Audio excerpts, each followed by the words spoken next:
Hey, this is Jen Johans at filmintuition.com and Film Intuition on social media and Letterboxd. And this is Watch with Jen.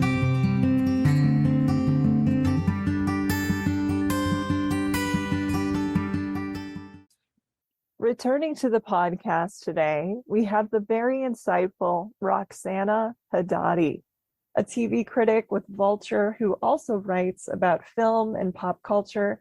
Previously, Roxana was film editor and critic with Pajiba, and her reviews, essays, recaps, and other writing have also been published by the AV Club, Polygon, RogerEbert.com, the LA Times, Crooked Marquee, The Playlist, Fox Digital, GQ, and Inverse. Roxana, thank you so much for being here. How are you doing? Thank you for having me. I have been doing okay. I mean, same old like existential despair, but like that's like That's all of us right now. omnipresent. That's Yes. all of us. Like that's it. But otherwise I've been doing okay. And I had like a very fun time preparing for this podcast. So I'm like very excited that we're doing this. I love the idea. I just read today your wonderful, brilliant essay on 25th Hour for Brightwall Darkroom. So I'm very looking forward to doing this. Edward Norton was one of my favorite actors in the 90s. Like from the minute I saw Primal Fear, I kind of switched off of Robert De Niro around Ronin time. My crush ended, sidled right into, you know what? Edward Norton got in there. He was the next guy, basically. I loved Norton. And I think what I loved so much was the mystique and this whole idea of him kind of conning the casting agents, that whole thing with Primal Fear, and just this idea of someone who took their craft seriously and kind of got into it and wasn't just trying to be a pretty face and coasting. So I was really excited when you wanted to do Edward Norton. Thank you so much for doing this. Yeah, I think what everything that you just said about like not wanting to be a pretty face, like I think we and in general, like film Twitter, the like film discourse community these days, like we're very stuck on, and I think this is right, but we are very stuck on the lack of like character actors in this like new era. Like it feels like at a time when there are so many like Nepo babies and so many like child stars, people who came up through like Disney or Nickelodeon, it is very difficult to find sort of like the interloper in that group, like the Yeah, one who is more willing to be uh like a weird little freak. exactly. And I think that's why people like Barry Keoghan or like a little bit more drawn to like a few of those sort of outsider types in our current like rising class of actors. But when we started getting ready for this, I was thinking about like the 90s and how very much it felt like Norton was like carrying that flag of someone who like he absolutely grew up with privilege. I think his grandfather created the community in which I now live in Maryland. So he came from, like money, but I think that he made like a series of very interesting choices in that early time period of his career that did not play into like what you just said, like the pretty boy face or Hmm. sort of like the rom-com route. Like I feel like he did very few of those. I don't want to say approachable because I don't think he wasn't approachable as an actor, but there was very much like a genre ladder that you had to go through, I think, in that time period. And I feel Hmm. like he skipped a lot of the rungs to just He like did. immediately start doing like serious dramas and thrillers. And then almost like later in his career is when he started doing like the sci-fi stuff, right? And like the Wes Anderson partnership and more of like the comedic sort of work. Whereas in the beginning, it was like the bang of like Primal Fear, right? Larry Flint, Fight Club, like Kingdom of Heaven. Like we really started with like American a History X. series. American History Yeah. X, American History X Gen, a movie that I did not let my father watch all of. He was unaware of how it actually ended. I was Okay. like, this will make you too sad, so I'm gonna turn it off. Yeah. And he was like, oh, that was a nice story. I was like, yeah, That's a good I'm way of. glad you enjoyed it. But yeah, Oh. okay, so you had like an early era Norton crush. What Yep. impressed you about Norton? I think I was just always impressed by the precocious types. I Mm. was that, nerd who started college a couple years too early and, didn't really fit in. And so I liked this idea of him sort of embracing not fitting in, but also kind of making a game of it and, Mhm. basically pretending he was the guy from the South when he did his audition for Primal Fear and getting that role. I loved that. You could also tell that he gave a shit, which was Mhm. cool. He wasn't in the PR interviews, and this is to his benefit and his detriment, and Detriment, yeah. things that would come out later. And this isn't a gossip show. We won't get into all of that, but that he really did care and he wanted to make sure the work was at a level that he thought it was. Sometimes he wanted to wear all the hats behind the scenes, and he's been open about that, and other people have talked about that. But I did admire that right away. He seemed to admire the old guard. You could see a little bit of the twitchiness of like Dustin Hoffman and De Niro, kind of like you could with Sean Penn in the Mhm. 80s. Vincent Mhm. D'Onofrio is another one of my favorites. And you could see a little bit of like who the actors are that they look up to. Like Sam Rockwell, before he even said, I'm a John Cazale Yes. guy, you're like, you're a John Yes. Cazale guy. So Yes. I did love all of those things, I think. Hmm. Hmm. Yeah, I was trying to when we were preparing for this, think about like what I saw him in first. Hmm. And I do think it was Fight Club. And Okay. I'm curious if do you feel like Fight Club was his breakout, or do you think Primal Fear was like the real breakout? Like, what do you think about his chronology, I guess is my question. I kind of think it was Primal Fear, at least Hmm. in my little nerdy circle. And also, you couldn't turn the TV on for a while without seeing Yes. like uh, Siskel and Ebert or just people going, who is this guy? And like, Yeah. I think he won the Golden Globe that year for that performance. Hmm. I think he had to wait.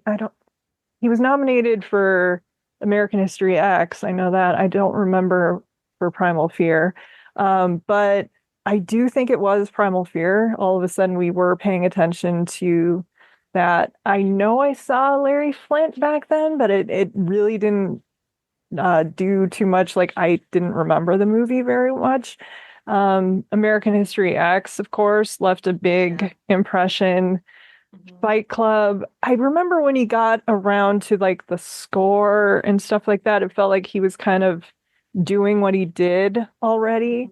And then when he was as far back as like 99, wanting to make Motherless Brooklyn, which is one of my favorite Yes. books, Hmm. I feel like I wish he could have made it back then because I didn't love Yeah. the new um, recent version because I think he would have been the right age and it would have been, Hmm. but at the same time, I think seeing Primal Fear and then the score, and that would have been maybe too much. We would have maybe considered him a one-trick pony. But I like what you were saying. I actually also loved Keeping the Faith, which came out in Mm. 2000. That was his Hmm. directorial debut. I think it was a friend from Yale, I believe, was the writer. And that movie is just so heartfelt and funny. And yeah, he wasn't somebody who was in a bunch of rom-coms, but I do love that movie. Hmm.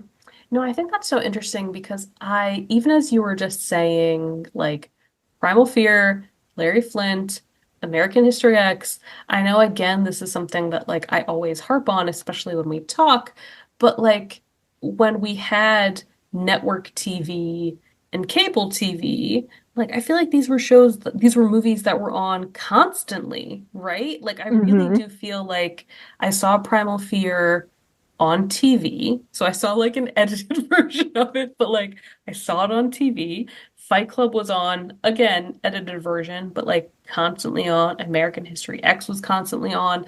Like, it's very interesting that in this era, he had like a series of very intense, like just like you said, like turn on a dime, like flip the switch performances that then were rerun constantly, right? Like I feel like you could not turn on the TV without getting a sense of like what Edward Norton was trying to do. And in that time period where we had like the slickness of Brad Pitt and like the slickness of George Clooney, and we had like the blockbuster assurance of like Will Smith, and we also had like Damon and Affleck. Like we Hmm. had a lot of these sort of like similarly aged actors. It always felt to me watching those performances like Norton was doing something gutsier and like a little bit more daring and like more willing to be really unlikable. Like he was very willing, I think, to play Hmm. characters who were assholes, absolutely, but also like hated. And that's something that I really admire. I mean, I love 25th Hour for like a lot of reasons, but I do like that so much of that movie is like Monty being aware of like what a fuck up he is and like how Hmm. much he has ruined the lives of his friends and family, but also to a certain degree being completely unrepentant about it. And I think being unrepentant is something that like Norton did very, very well. Um, Yeah. and this doesn't, like you said, this doesn't have to be like it isn't a gossip podcast or like a what could have been podcast. But I do wish he was in more things sort of Hmm. in that register. I don't always think that like his Wes Anderson stuff, as much as I enjoy it, is really in that same like space. I agree. Um, but I miss it. Like he was so good at it.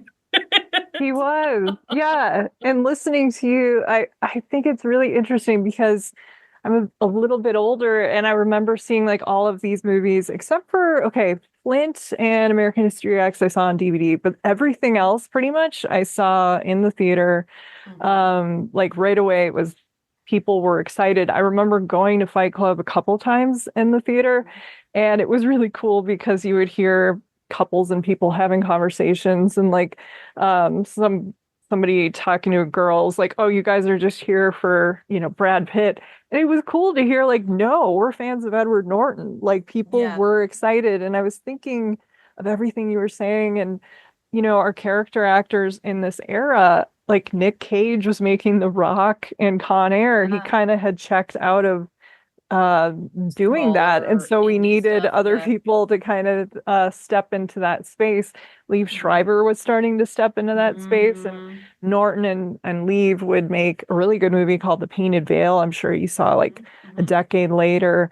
And so it was kind of cool to see who's going to pick up the mantle of these 70s guys. And so I think for a little bit there, Norton was the guy for that for sure.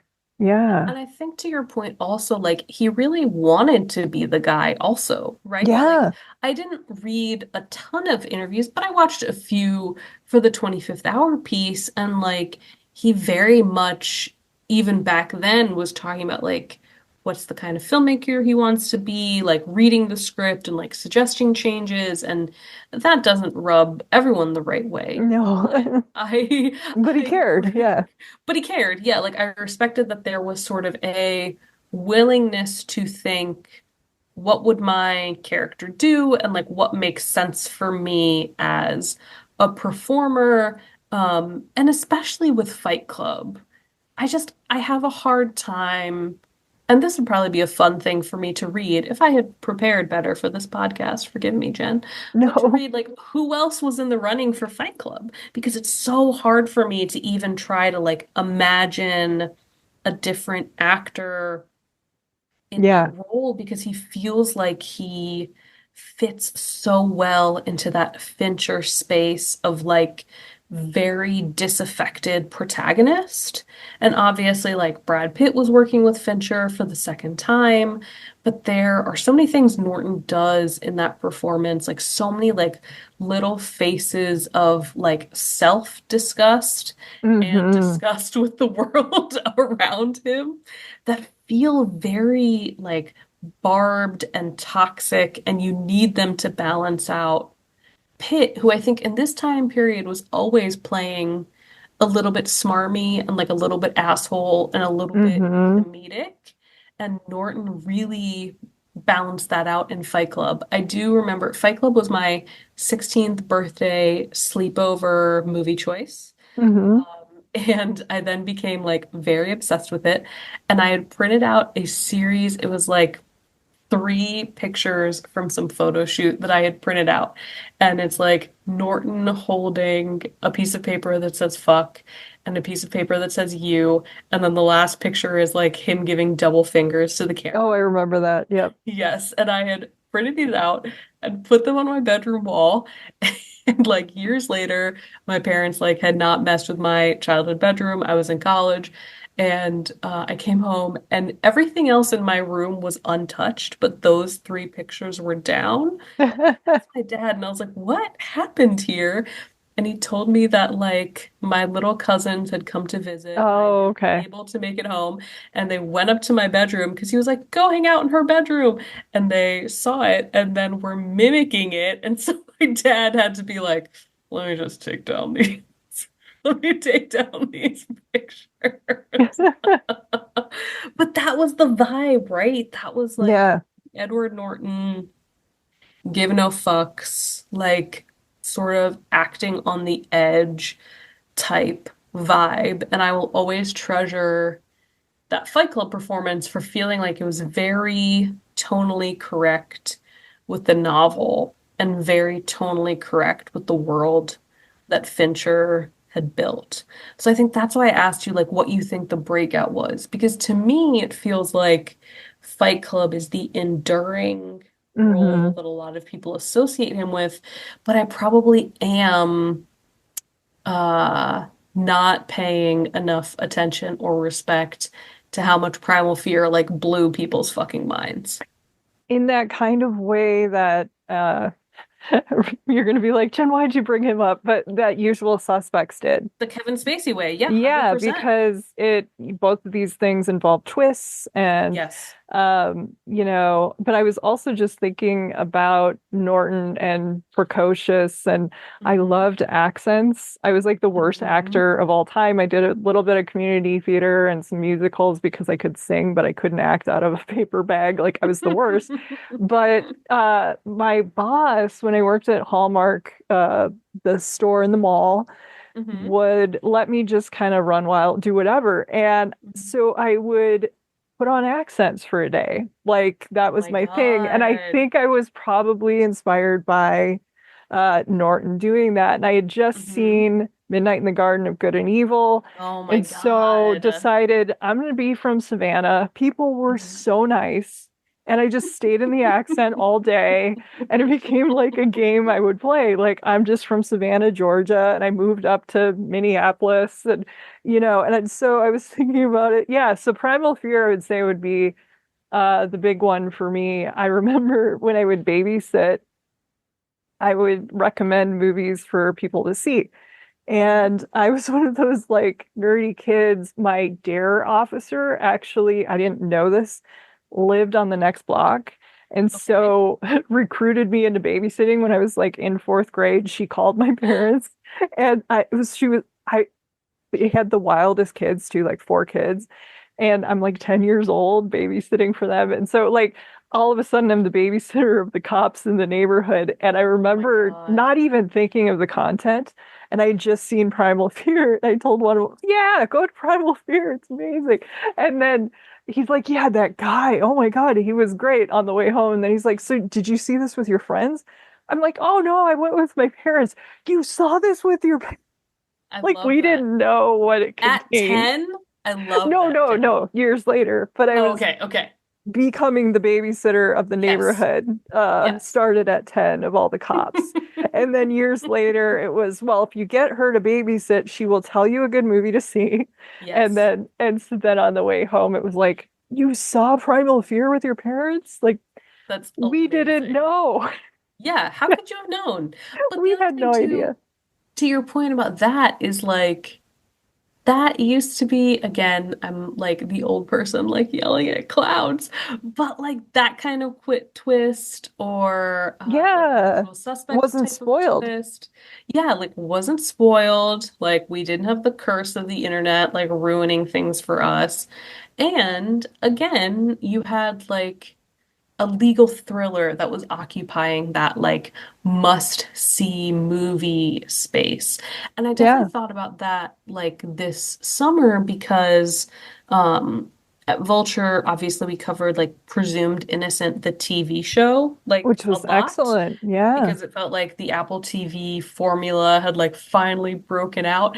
And I remember looking up the movie and I was like, oh, this movie made hundreds of billions of I dollars. know. It Like, was a this was the time when era. people, yeah, this was the era. It was the time when like you could be Edward Norton giving like a freaky, weird performance, and that was like enough to make you a name, right? Like that was Yeah, the and Laura thing. Linney is so good in it too. Like Yes. all of a sudden you're like, Yes. wow, who are the Andre Brower is in it? I mean, just Yes. Fran McDormand has a small role. Like, You and could just keep naming people. I mean, it's one of yeah, those it's things where it's incredible. like, it's incredible. And to your point also, and like you talk about this a lot, like acting being like a dynamic, being a relationship, like Norton's work is so successful because Gear is also so good.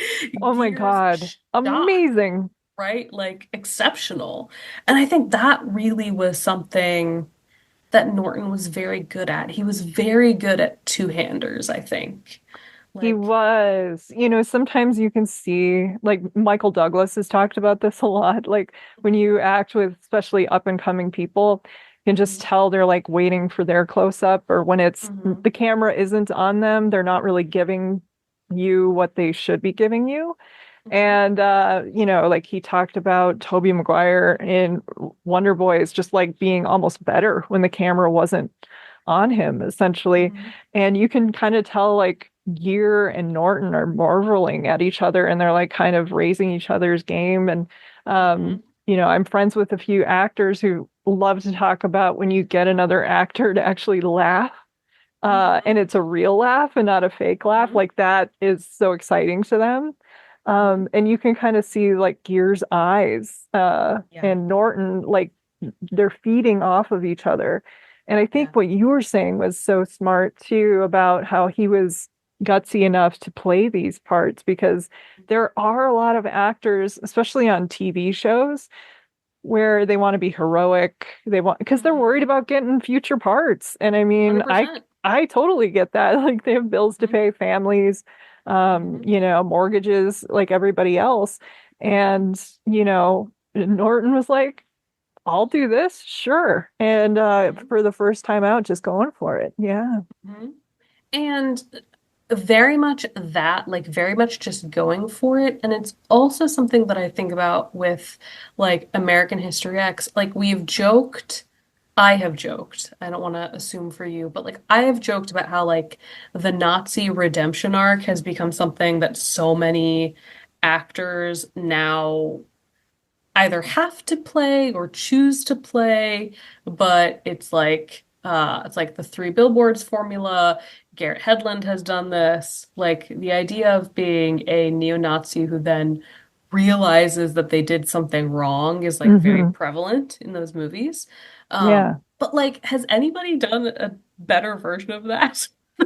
No, I mean, it was there was a movie after that a couple years later, wasn't it Gosling, The Believer, something like The that? Believer is like But Excellent. Believer, I think you can argue that he's not ever repentant. I mean, the ending, I Yes. think, does Yes. make it like very ambiguous about how he feels. But I'm sorry, Hmm. I cut you off. Yes. No, no. I American almost History think like X. those two, because they came out within a couple years of Yeah. each other. And so I was just thinking like how The Believer and American History X were kind of at the forefront of movies in Hmm. our era, at least that were kind Hmm. of, and now it is a thing. Like you get these all the time, like, oh, he's a racist, but you know what? He's gonna change, or he's that kind of thing. He's Or gonna he meet the says right horrible, person who like he's a changes for him. curmudgeon, but Yes. yeah, Yes. that kind of Yes. thing. And Yes. sometimes it works and sometimes it does not. And I think Hmm. those two movies, American History X and The Believer, for different reasons, Hmm. were more uncompromising and bolder. For Hmm. More yeah, and I willing to think a just lot of that be, is the actors. Yeah. yeah, more willing to be incredibly uncomfortable, Oh right? yeah. I mean, I think about also that era of like Fairuza Balk, right? Like My American History X goodness. and The Yes. Craft. Yes. One of our mutual friend Jordan Harper's favorite women, Perusa Balk. Yes, Yeah, I mean, she's yes, amazing. Yeah. she is amazing. But yeah, so I think that I don't think we watched American History X in school. I think that it Okay. probably was like a little bit too intense. But I I saw it definitely with the flu. remember. I mean, that was Did you crazy. really? Yes, I like That's rented it amazing. and I'm like, what is going on? I had a fever. It was intense. Yeah. But yeah, like so good in that. And just again, like we talk a lot about like body transformations. But Yes. Norton really was doing that, right? Like from Primal Fear to American History X, and then of course Fight Club, where the body becomes like its own sort of Emaciated and yeah. weapon. Yeah, like Mm-hmm. emaciated, gaunt, but also like really wiry Yes. and like a little Mm-hmm. bit grotesque. Yeah. But yeah, like American History X really was up there. And then yeah, Fight Club, like I don't know what there is to say about, I mean, there is so much to say about Fight Club, about how it's been like misinterpreted and how it has Yeah. retained like cult classic quality. But I'm curious for you, what works for you about Fight Club? Like, where does it sit in your Norton ranking? I love it. I did an episode with Fight Club and Zero Effect with Noah Gattel, Mm.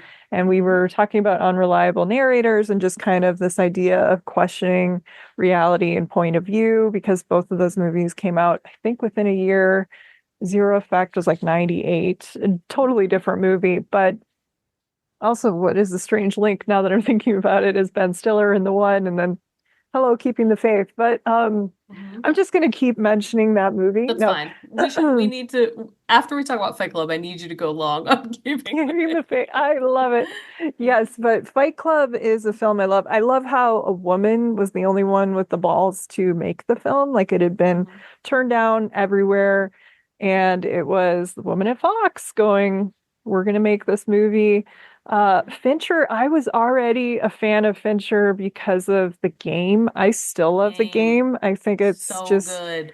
brilliant. I wrote a review of it for my high school paper. I was like that kid who was writing stuff mainly for the teachers. Like, I'm like, you know Hmm. what? I know what you did last summer blows. Let's write about Mammoth Let's talk and about the like game. the Hmm. game. Yeah. So I was there doing like Spanish Prisoner in the Game and LA Confidential. But I love the game. I love Fincher. And so I was much more excited. I was not a big Brad Pitt fan. I liked him Hmm. in some of his character parts, but I was not a huge Pitt person till I saw Fight Club. I think that was the film that turned me around on Pitt because I felt like he was poking fun at his persona a bit, kind Hmm. of like it's been said I don't love the movie, but like Norton sort of did in Birdman as a difficult Hmm. actor. He kind of was Hmm. maybe satirizing himself a little bit, but you have Pitt, you almost need Pitt to do that because every guy in that era wanted to be Brad Pitt or George Clooney. Hmm. And so we needed one of those guys. I think Norton was kind of a wild card for that. Um, it is really hard to think of another actor. The only one I can think of in that era that probably would have been good, but it would have been a different performance, would have been Sam Rockwell. That's the only one I can think Mhm. of, possibly. But I love it. I am a sucker for first person. I mean, I'm a Paul Schrader person, so I love voiceover narration. I love the idea of questioning what we're seeing. Mhm. So, I was taking film classes in college at the time, so that whole scene where you would, the cigarette burns and then what we're seeing and the IKEA catalog coming to life IKEA just catalog. is just, it blew my mind. And I felt like this is a really cool movie that tells you what you can do with the medium. But then when you're actually talking about what the film is about, it's kind of a definitive Gen X picture, which is interesting because I wrote my thesis on sex, lies, and videotape. Hmm. And that is kind of another definitive It is, yeah. Gen X movie. And Norton talked about the one key speech Mhm. that James Spader gives as like tapping into the zeitgeist of his entire generation. Like you only want the one key, you want the minimal. Like what are we doing with the consumerism? I almost feel like that kind of came back around again 10 years later. So 89 to 99, you have that in Fight Club. Also, Mhm. 89 was Say Anything, and Cameron Crowe actually did give some ideas for Fight Club for the script, which is What? I fascinating. did not know that. That's Yes. fascinating. And when you think of Cameron Crowe's speech that he wrote and Say Anything about, I don't want to buy anything, sell anything, Yes. used, sold, or processed. Hmm. So I kind of think it's, every 10 years there, we were questioning what did we inherit from our parents and what do we want? Hmm. And so Hmm. those pictures together are interesting to me. Yeah, as a Hmm. Gen Xer. I love that as a Gen X through line. And especially just, I mean, I was in high school. I was a high schooler who felt very lonely and like very disconnected and out of touch from the world around me. And Uh-huh. uh, so much of the Brad Pitt speech against like our parents and what we have inherited and what is the status quo. Yeah. Of course, the very iconic "you're not your fucking khakis." Like Yes. to a certain degree, yes, that is meant to be like a mockery even of like Mm-hmm. rebellion. Like the book is somewhat more clear, I think, about it being a little bit facetious or misguided. But I do think the reality of the film is that it came out at a time when those things still felt very real and very prevalent, like the Mm-hmm. neoliberal 90s, the assumption that all of these things would make you happy as much as the book mocked a little bit of pushing against those qualities. I think the film honors them a little bit more. And I do think if you connect with that, I don't think that's a bad thing. I think probably maybe doing some domestic terrorism is like not so great, but but again, nobody was meant to get hurt during the domestic terrorism. It was just meant to be destruction of property, which like whatever. Um, but yeah, I love the idea of every 10 years we get like a retread of that. And it really makes me think like what were our most recent examples Yeah. I think of this. 2019 was a big year. I'm trying to remember, but yeah. I'm trying to remember too. And like the killer, Fincher's The Killer did not work for me at all, but No, no. I do agree with people thinking like Michael Fassbender's life as an assassin is meant to be that same like single serving life type of thing. Yes, Um, this vacuous, empty. Yeah. yeah, I think but we're coasting and we're numb is kind of hmm. and so people will go to extremes just to feel Hmm. something. Hmm. Yep. And I mean, again, to that point, like the you've hit rock bottom chemical burn, right? Like Fight Club Yeah. has so many of those ideas, and Brad Pitt can only be that suave and that attractive and that compelling. against someone who seemingly is average, right? And Norton does like Hmm. shockingly good job playing someone who you assume is average. Um, but you know, when that movie unravels and you see the scenes of him beating himself up. And Yes. obviously, when he beats himself up in his boss's office, and just all Hmm. of the filling in of when he is Playing Tyler with point of Durden, view and yeah, yeah, versus being himself. Like all of that hinges on us buying that Norton could play someone who would do those things and play someone who would be disgusted by himself doing those things, I right? Like that agree. split personality only works because Norton is doing it.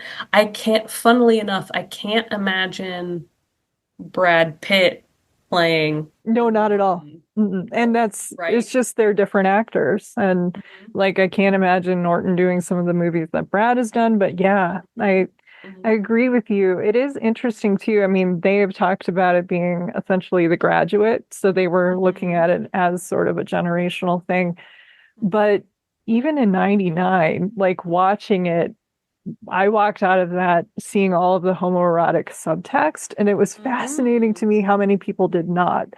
Mhm. And so years later, it was like, oh, it's pretty gay, or like, because I don't think Chuck Palahniuk hadn't come out yet.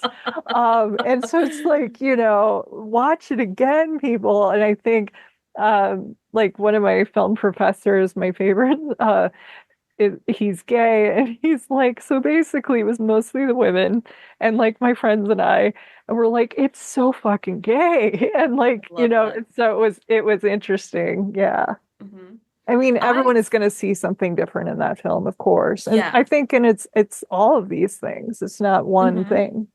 Mm-mm. I definitely think it's all of those things. I think for me, it took a little bit of time to see the gay subtext because I was your typical, as people always say, the like bro fandom of this movie.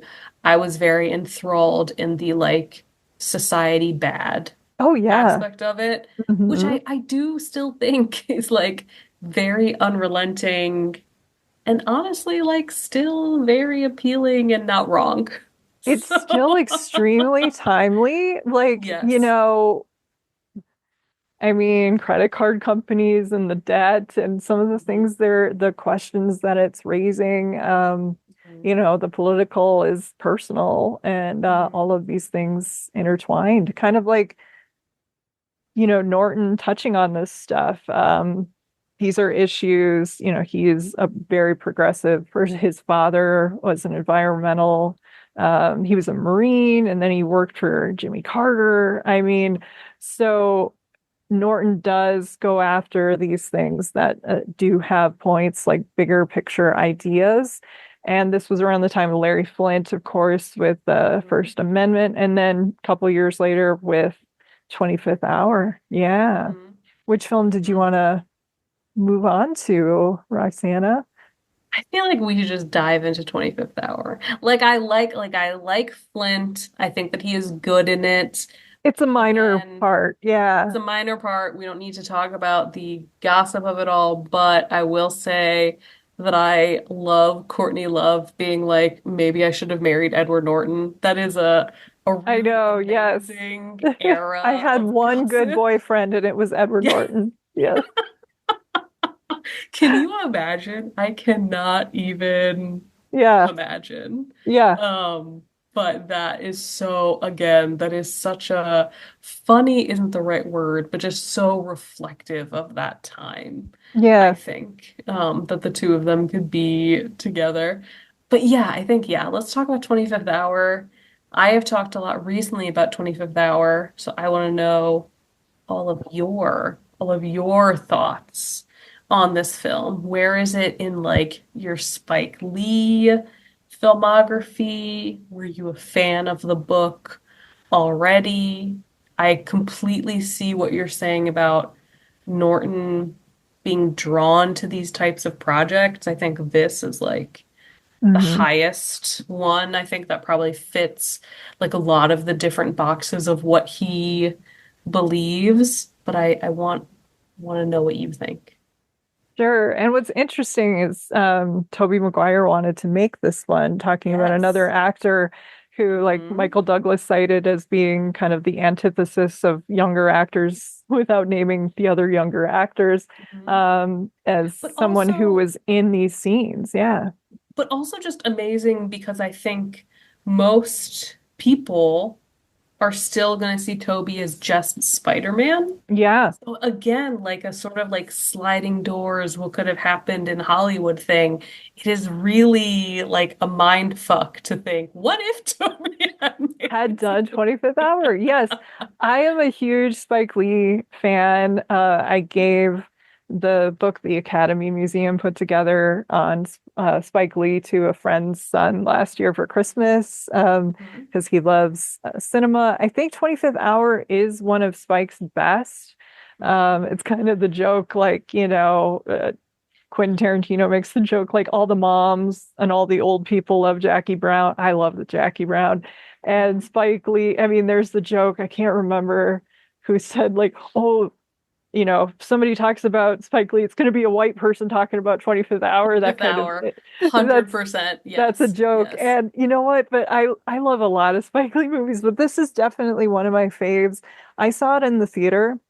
Hmm. And what was interesting is I went in knowing very little. I had not read the book by David Benioff. And it was a pretty empty theater. I was living in Mesa at the time, and it was like the first show of the day, essentially. And some woman decided she was going to sit in my row, like 4 seats away from me, which Why? was really Why? random. And I think today I'd probably get up and And leave, but leave. Yeah. I was just like, okay. And so we're sitting there, and then when we got to the scene with Philip Seymour Hoffman and Barry Pepper, and we're looking out, and all of a sudden it didn't dawn on us right away what we were seeing. And this woman, Hmm. we hadn't exchanged any words before this, she just turned to me and said, "Is that?" And it clicked for both of us at the same time. And we both just burst into tears in the theater. And it was almost like good to have somebody 4 seats away going through this same emotional, visceral reaction at the same time. So I remember the power of that moment and also the power of a couple scenes in the movie. That one for sure. Also, the speech in the bathroom, which is very Hmm. like Spike, do the right thing. It's very like that's what he does. Also, the scene where he cajoles Barry Pepper into beating him up is just one of the most Oh my harrowing God. Sidney Lumet kind of things that, he has done. And then the ending, the beauty of that ending, like especially the fantasy of Brian Hmm. Cox helping him escape and him going out Hmm. west, Hmm. seeing it after I had like just moved out west, was especially moving. So I have a lot of fondness for this movie. I love it. Hmm. I think what you said about being so emotionally moved when you realize that it's ground zero, Yeah. like I I still can't wrap my head really around the fact that they made this movie when they Yes. did, right? Like Hmm. 9/11 happens, Norton and Spike Lee are at like a benefit party together, and I think Spike had already been thinking about doing the movie, and Hmm. then that's when they decide to like team up. And it just is so, I think maybe just like the sign of an artist that you would think like, no, this story still works after this tragedy. And not Hmm. only does it still work after this tragedy, it adds even more to the story, Yes. right? Because the way that I came into it was again, because of my horrendous memory, I definitely did not see it in the theater. Okay. I'm pretty sure that I saw it in college, and I Hmm. think it was in connection with I took a class either junior year or senior year that was like fiction of New York. So it was like books and plays and movies and stuff that were about New York. And I think we were able to pick like one off syllabus thing that Hmm. we were going to see. And I think that this was on the like suggested list. So I Okay. saw it in college, had my own very like complicated feelings about 9/11 and Hmm. like what I experienced after Yeah. that as someone who's Iranian American and was raised Hmm. Muslim, and I saw how Yeah. much it affected my parents and like how quickly Mm. things changed, right? Yeah. So I think the movie on a baseline level was immediately so fascinating to me because I think one of my first reactions was like, yes, this is about Edward Norton's character and what he's going through as a drug dealer on his last night of freedom, trying to figure out what are the next 7 years of his life, what are the mistakes that he's made, all of that. But I think for whatever reason, maybe because it was like the New York framing of that class, and I still, my favorite book is Great Gatsby, and so that feels very That's my favorite book. yeah, so I feel Yes. like that still feels very much like the man is America. It just felt like, Yeah. oh, Monty brought like he's America. Like he is someone Hmm. who is grappling with this thing that has happened to him that feels like a culmination of a variety of past mistakes. And there is a clearly demarcated line between who he was before this happened and Hmm. who he's going to be after that happened.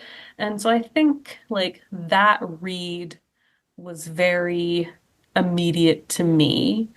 And then it really became about like my interest in watching other Spike Lee things because like I'd seen Malcolm X, but Oh then yeah. seeing Inside Man and how Inside Man also dealt with a post I love that 9/11 film too. arc. Like Inside Man is just like wah. But yeah, but that initial read of 25th Hour of like, oh, this is about something that we lost and we thought Hmm. was so integral to our identity as Americans and as America. And again, Norton is like the guy. He is the Yes. guy to do that for us, right? Because I think the way that this movie opens, it is in flashback, it is in him taking care of this dog that has been abandoned. And so you immediately have that like, oh, Edward Norton is a guy who can project like a very brusque, no Hmm. nonsense sort of attitude, but there is like compassion underneath there. And then the entire rest of the movie is just about like toggling between those extremes, right? And like all of the layers of his self-loathing. And you brought up Barry Pepper. I really think that the only other person I could see maybe doing Norton's role in Fight Club is Barry Pepper because I think there's He something is about a them. really good actor. Yeah. Yeah, there's something Yeah. about them that I find really similar. Um, but on my rewatch, I think, of course, I was like, okay, Norton's great. Obviously, like Norton's good. Brian Cox is good. Like Summer Hoffman is good. But like Barry Pepper, I think sort of like knocked me on my ass in this most Oh my recent God, I know. Because I rewatch. think I'd seen him in some other stuff, but I think this was around the time like Billy Crystal made that movie 61 Mhm. for HBO, and that was Barry Pepper, and really was like, whoa, I'd seen him in other things, but that all of a sudden, then I saw this and it was like, wow, to see what he could do and what his range was.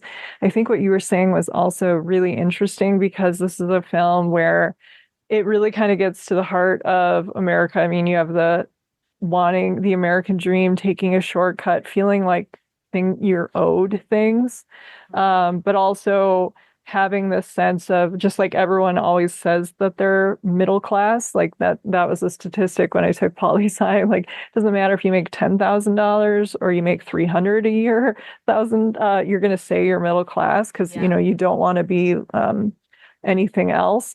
And so, you have that like, I'm a hard worker, I'm gonna pull myself up by the bootstraps thing, but on the misery of other people, like that line is in there.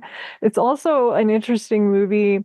The roles for the women are complicated. They're, kind of shortchanged. There's an Othello kind of aspect to the Rosario Dawson thing, like, another guy, oh, she dropped the dime on you, and Hmm. he's going to believe him over his own girlfriend, that kind of thing, until he realizes the dude who said that is the bad guy, the Iago of it all. Tony Um, Saragusa, noted yes. Ravens legend. Yeah, shocking. Hmm. Yeah, such a powerful film.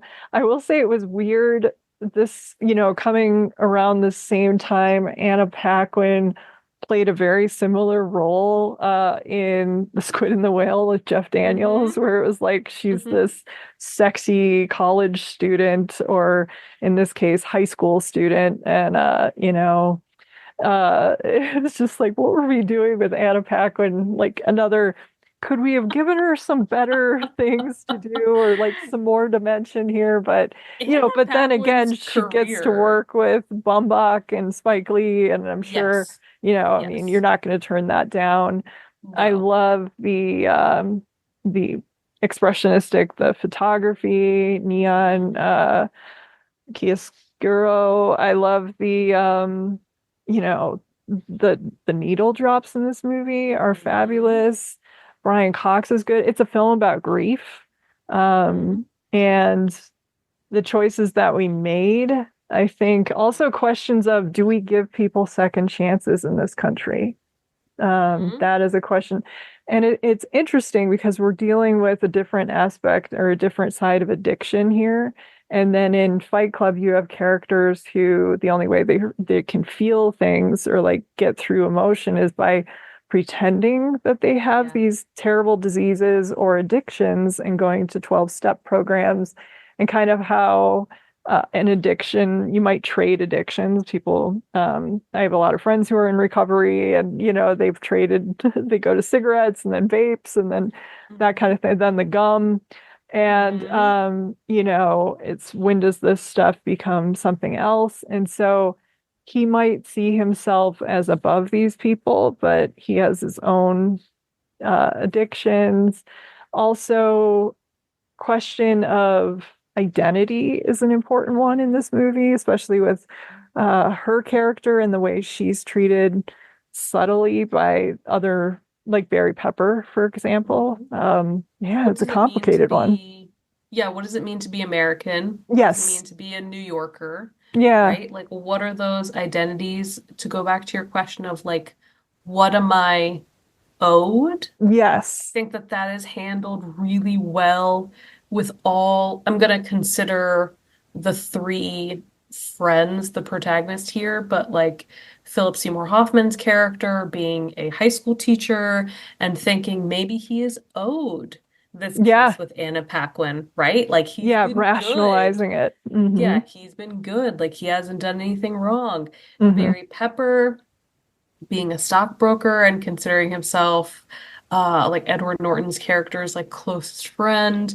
Maybe when Norton goes to prison, He's he is gonna go owed after. a Yeah. relationship with Rosario Dawson, right? So all of these questions, like all of these like little bargains we make with ourselves about like what we earn and our worth.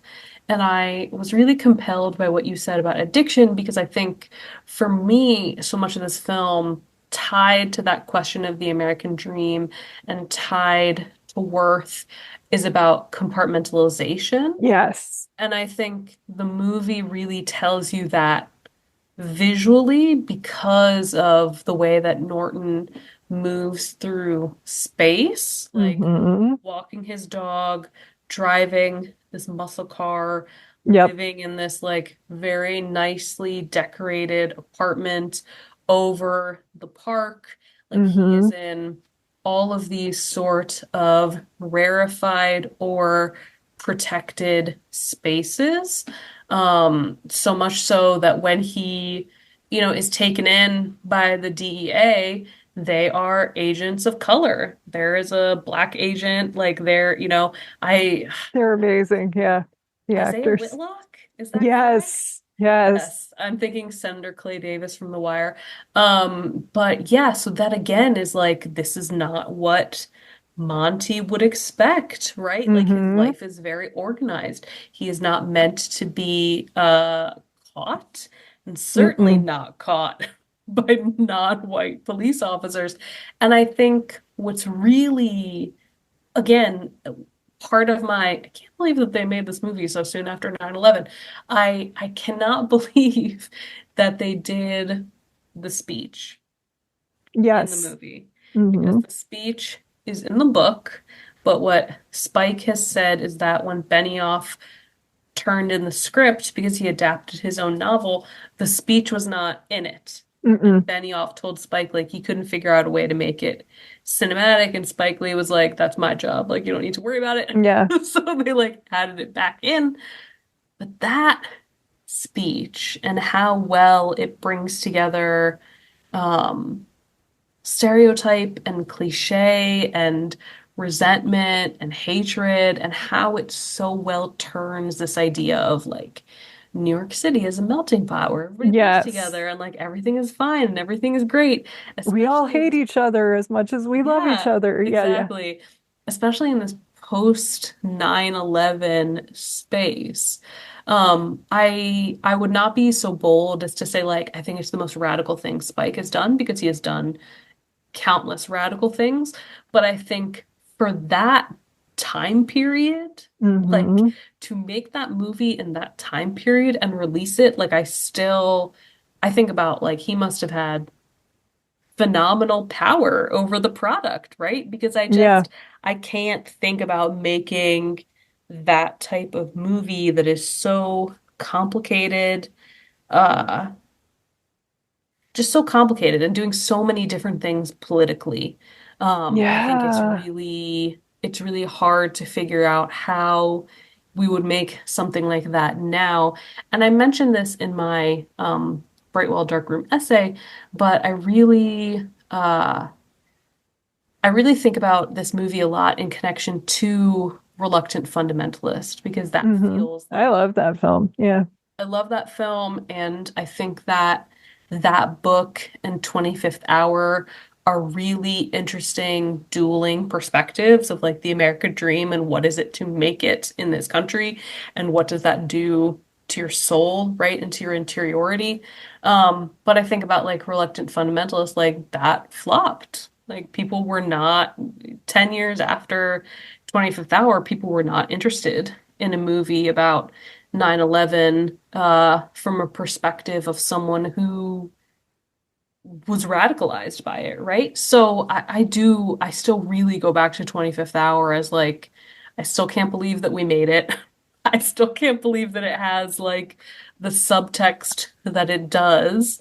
The And I speech is in really, a fireman bar, which is crazy. hmm Yeah. hmm The speech is just like that speech Hmm. is everything that Norton's Fight Club performance is in Yeah. like 3 minutes of runtime. Yeah. Like it's so highly compressed. But I have always wanted to like read an interview with Spike about it, like now, right? Like Yeah. what does he think about it now? And I know that I think GQ did a piece on like the 10th anniversary that was mostly just about how they practically did the film, like how they were able to like go into pre-production so early and like what parts of New York were they in. But I really would like to know, like politically, what does Spike think about this movie, like years later? Um, I don't Yeah. know if it's, I don't know if I think it's Norton's best performance, but I think it's something that probably like unlocks his appeal for me most clearly, if that makes Yes. I think a lot of people wouldn't have been able to pull off that speech. It would have been too self-consciously actorly. Hmm. like, oh, this is my monologue, Hmm. and kind of like actors can sink or swim with Shakespeare or can sink or Hmm. swim with comedy almost more than, but like Norton has to do so many different things in that speech. And I think it shows just the complexity and not only, like the self-loathing, but also just the sadness. There's rage, there's a little humor. Like you find Hmm. yourself laughing, you're shocked at some of the things like about his friends, that kind of stuff. And then you're appalled and like, like, just to have these thoughts. And he's doing all of this at once, which again, there is something a little bit about Shakespeare in this movie. I think is interesting, and I like what you were saying about Reluctant Fundamentalist. I remember seeing that one in the theater. There weren't enough people in that auditorium either, but it reminds me of one of my favorite stories. Mir Nair has talked about with Spike is when she was doing Mississippi Masala. Spike warned her. So like Denzel doesn't like to take his shirt off. I don't know if you heard this. Like he's not going to do it. She's like, I'm going to get him. Like it's going to happen. And don't worry, I know what I'm doing. And yeah, I love that. But anyway, I think yeah, this would be. I'm trying to think what my favorite Norton performance. It might be this or Fight Club. I would have to Yeah. say like really shows what he's capable of. Yeah. Hmm. I definitely agree. And I think also then on the flip side of that, what I like about Kingdom of Heaven, aside from the fact that I think it's like one of the most fair depictions of Muslim characters and probably like the most like even-keeled version of the Crusades we've ever gotten on film.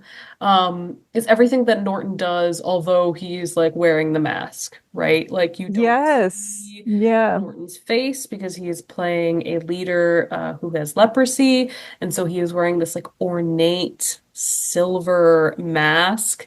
Um, but just what he does with his voice and how he's Hmm. able to project this man who knows that he is dying and is worried about Yeah. what's going to happen to his family and to Jerusalem and to sort of what's going to happen to this group of Christians who do not just want to go into the Crusades again and like what's his legacy.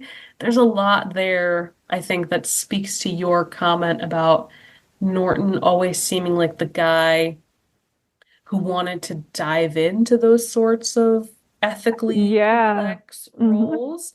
And then just the challenge of doing it all from the perspective of us not being able to see I him. know. Well, so many actors, oh man, they love do I get facial hair? I'm gonna go for a mustache or do I, the costumes sometimes will help them find the character. And so, this is the inner theater kid. You can just imagine like he's like, oh, they're only gonna see my eyes and my voice.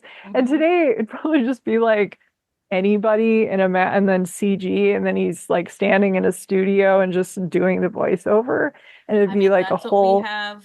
Yeah, that's yeah. what we have with something like The Mandalorian. Like it Yeah, was Pedro Pascal, I think for the first couple seasons, but I believe it was definitively not him for season three. yeah, Everything was just ADR and whatever. That is also acting. But yes, I think that there is something something that you to the get by being physicality. in the Yeah, scene. Yeah, by doing the physicality. And yeah, feeding that is off each also a other. Hmm. yes, that is a very treasured Norton performance for me. And while I don't think Orlando Bloom is like bad in that movie, like I think he's fine, he's adequate, but again, two-hander, Norton is just like stealing the show. Yeah, I don't know if I was just like, although I think he's in my age little bracket there a couple of years, but never like an Orlando Bloom. I don't know. He just seemed young. He just seemed kind of Hmm. like maybe like the pretty, I don't know. I was never a Bloom person. So I would have been the weirdo. I had not seen this film that was like, the guy with his face wrapped up, like that's who I'm waiting That's for. my guy. Yeah, so I would have been like the weirdest person in this auditorium, but I had never seen this movie.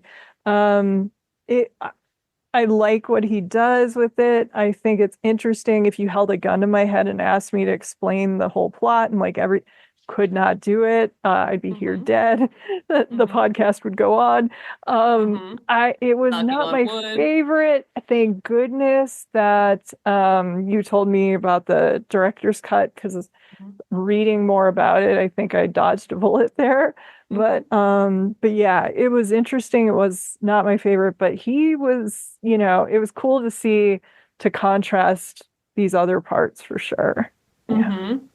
I'm glad that you were able to check it out. I do think it is like the secret Edward Norton performance that you tell like real Yeah. acting heads about. You're like, hey, did you know that Edward Norton was in this great movie by Ridley Scott? I know that we are close to being out of time, if not out of time. I'm wondering if there is a last Norton performance that we haven't talked about yet that like is really important for you.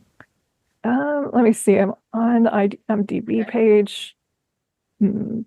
Oh, Down in the Valley for sure. Say more. I think that is such an interesting film. It's very Taxi Driver. Hmm. It feels very 70s. Like this would have been a film had it been made then that probably would have gotten somebody like a Norton to get interested in film. I think it's fat. Hmm. I'm a huge fan of David Morse. So Mm. I love what Morse is doing. Evan Rachel Wood is brilliant. It's almost impossible to find. Maybe it's streaming now. I don't think it is, or I Hmm. have no idea. It's another one I saw in the theater. I think for all three of those people, I Jen's loved it. commitment to theater viewing is Yes. just I live by amazing. an art house, and so I was like just always there. Yes. Hmm. I'm trying to think about what mine is. Like, I feel like I mostly like all of the Wes Anderson collabs. Yeah, they're very Like, I think good. that Different he's side of them. good in them, different side of him. I do like Birdman, although I agree with you. I think I really liked Birdman upon first watch, and then like every subsequent watch, I'm like, it like Yeah. slightly loses something for me. Mhm. But I'm gonna be honest and say, I think it's the Knives Out sequel. Oh, he's great in that. Yeah. Yeah, which is I sort of have my own frustrations with those movies. Hmm. And I do think we overall have overused like Elon Musk stand-ins as Yeah. villains just because they do all sort of like read the same way and act the same way. Yeah. Um, They're very but James Bond. Yeah. yes, but his version of that sort of character Is is just hilarious. Yeah. so wonderfully dumb. Like Yes. the reveal in the end of the movie that like he's just been saying nonsense words for a lot of Yeah. time. You need someone of like Norton's bearing and sort of gravitas to Yep. make a character that stupid, that successfully stupid. Yeah. And the bit in that film where we like meet him in flashback when he is like trying to be like an up and coming like entrepreneur and he's dressed like Tom Cruise from Magnolia. Like there's just a lot of these little flourishes that I think are like very fun and only someone, like you mentioned in Fight Club, that Brad Pitt is sort of like playing off his persona, and that Norton does that in Birdman. I think Hmm. also to a certain degree he might be doing it in Glass Onion, playing someone who thinks he's a lot smarter than everyone Hmm. else and maybe being too confident in that. Um, but yeah, I didn't realize that that would sort of become like a background rewatch movie for me, but I Yeah. find myself doing it because like Norton and Daniel Craig are just having like a very good time, I think, Yes. playing characters who just can't stand each other. Yeah.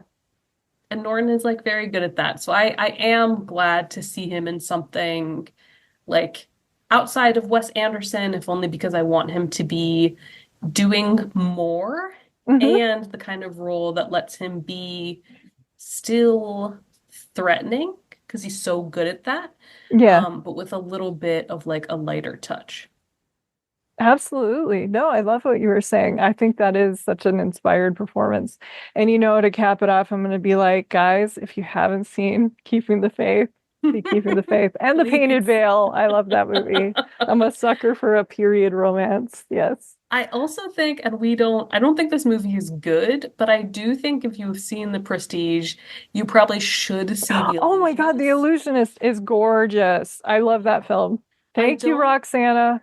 I don't love it as I much as I do. love The Prestige, but I think Norton's really good. Yes. It's one of those weird things where you get the two movies that are like sort of similar, and one ends up being like way more beloved than the other. I think if Yeah. you Oh, have they're very ever different watched, films, but they're very yeah. different. And they're And if both you, great, but yeah, and if you've ever watched a Norton performance, I do think you owe it to yourself to do it, Illusionist. it is Norton doing a Norton thing, which Hmm. without like giving a spoiler, I love that film. Yes. I think I might have covered it. I've covered too many movies. Like a year ago, I did an episode with Jessica Ellis on Hmm. supernatural and kind of magic movies. And I think we talked about how much we loved that. Yeah. Hmm. So that's a really good one. Oh, I You've would have done been too kicking much, myself. Jen. That's the problem. You're just too prolific. No. So are you. I don't know how you're writing all of these brilliant pieces, but I'm so glad you are. I will be sure to link to the 25th hour essay when this episode Thank goes you. up. But Thank Roxana, you. I want to thank you so much for doing this. It's always just the biggest pleasure to talk to you and, cover movies and talk about life and philosophy and America and the world and all of that existential good stuff, right? Thank you, Jen. Thank you for always being the person who I'm battling my own, like, do I feel up for this? Like, do I want to do this? Like, will I be a drag? And then I see your face and I'm like, no, it's Jen. Like, it's going to be great. And it always is great. So I thank you for Oh, that. Thank you for of having me course. on. Anytime you want to come back, come back.